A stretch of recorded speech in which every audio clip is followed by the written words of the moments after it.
ଏବେ ଆସିଯାଇଛି ସମସ୍ତଙ୍କ ପାଇଁ ଗୋଟେ ବହୁତ ବଡ ନିଯୁକ୍ତି ବା ବହୁତ ବଡ ଖୁସି ଖବର। ତ ଯେଉଁମାନେ ପ୍ରଥମତଃ ଯେଉଁମାନେ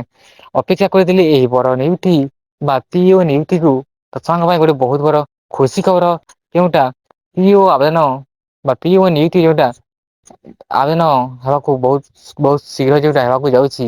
ତ ପିଅ ପାଇଁ ବହୁତ ଶୀଘ୍ର ଆବେଦନ ହେବାକୁ ଯୋଉଟା ଯାଉଛି ତ ସେମାନଙ୍କ ପାଇଁ ଗୋଟେ ବହୁତ ବଡ ଖୁସି ଖବର। ତ ଆସନ୍ତୁ ଆମେ ଜାଣିବା ଏ ପିଅ ବିଷୟରେ ତ କେମିତି ଆବେଦନ କରିବେ ତ କଣ ଯୋଗ୍ୟତା କଣ ଏଲିଜିବିଲିଟି କ୍ରାଇଟେରିଆ ଓ କେତୋଟି ପଦବୀ ରହିଛି ତ ସବୁ କିଛି ସମ୍ପୂର୍ଣ୍ଣ ଡିଟେଲ୍ସ ଆମେ ଏହି ନିୟୁକ୍ତି ବିଷୟରେ ଆସନ୍ତୁ ସବୁ କିଛି ଜାଣି ନେବା ତ ସେଥିପାଇଁ ଭିଡିଓଟିକୁ ଶେଷ ସମୟ ଦେଖନ୍ତୁ ଓ ସମସ୍ତଙ୍କୁ ମୁଁ ରିକ୍ୱେଷ୍ଟ କରିବି ଅନୁରୋଧ କରିବି ଚ୍ୟାନେଲକୁ ନିଜ ଚ୍ୟାନେଲକୁ ସବସ୍କ୍ରାଇବ କରନ୍ତୁ ଓ ଭିଡିଓକୁ ମଧ୍ୟ ଲାଇକ୍ କରିଦିଅନ୍ତୁ ଓ ଭିଡିଓକୁ ମଧ୍ୟ ସେୟାର ମଧ୍ୟ ଅଧିକ ମାତ୍ରାରେ କରନ୍ତୁ କାହିଁକିନା ସମସ୍ତେ ଜାଣିପାରିବେ ଏହି ନୂଆ ଅପଡେଟ ବା ନୂଆ ନିୟୁକ୍ତି ବିଷୟରେ। ତ ଫ୍ରେଣ୍ଡସ୍ ମାନେ ଏଇଟା ଗୋଟେ ବହୁତ ବଡ ଯୋଉ ଭେକେନ୍ସି ଯୋଉଟା ବହୁତ ପୂର୍ବରୁ ଯୋଉଟା ନୋଟିସ ଆସିଥିଲା ଓ ସମସ୍ତେ ମଧ୍ୟ ଯୋଉଟା ଯେ ଆମ କ୍ୟାଣ୍ଡିଡେଟ ମାନେ ଯୋଉଟା ଅଛନ୍ତି ଓ ଆପଣ ମାନେ ମଧ୍ୟ ଯୋଉମାନେ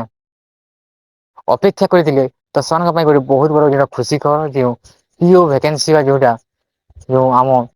ଗ୍ରାମ ପଞ୍ଚାୟତ ଆମ ଗ୍ରାମ ପଞ୍ଚାୟତ ରାଜ ତରଫରୁ ଯୋଉଟା ବହୁତ ବଡ ନିୟୁକ୍ତି ଆମେ ଯୋଉଟା କହିଲେ କରିବ ତ ସେଇଟା ଖୁବ୍ ଶୀଘ୍ର ଆବେଦନ ହେବାକୁ ଯାଉଛି ତ ଏହି ନୂଆ ନୋଟିସ ଯୋଉଟା ଆସିଛି ତ ଯୋଗ୍ୟତା କାରଣ ଯଦି ଆପଣ ମାନେ ମଧ୍ୟ ଏହାର ମିନିମମ୍ କ୍ୱାଲିଫିକେସନ ହେଉଛି ପ୍ଲସ ଟୁ ପାସ୍ ଯଦି ଆପଣ ମାନେ ପ୍ଲସ ଟୁ ପାସ୍ କରିଛନ୍ତି ତ ଯେ କୌଣସି ଷ୍ଟିମ୍ ହେଉନା କାହିଁକି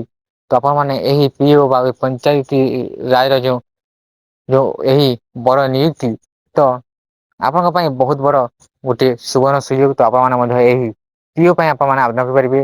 ତ କେମିତି ଆବେଦନ କରିବେ ତାହାର ଭିଡିଓ ଆମେ ଖୁବ ଶୀଘ୍ର ଆମ ଏହି ଚ୍ୟାନେଲରେ ଅପଲୋଡ଼ ହେବ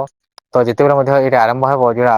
ଖୁବ ଶୀଘ୍ର ଏଇଟା ଏହି ମାସରେ ଯୋଉଟା ଆବେଦନ ହେବାକୁ ଯାଉଛି ତ ସେଥିପାଇଁ ଏଇ ଚ୍ୟାନେଲଟିକୁ ସବସ୍କ୍ରାଇବ କରନ୍ତୁ ଆପଣ ମାନେ ମଧ୍ୟ ସେଇ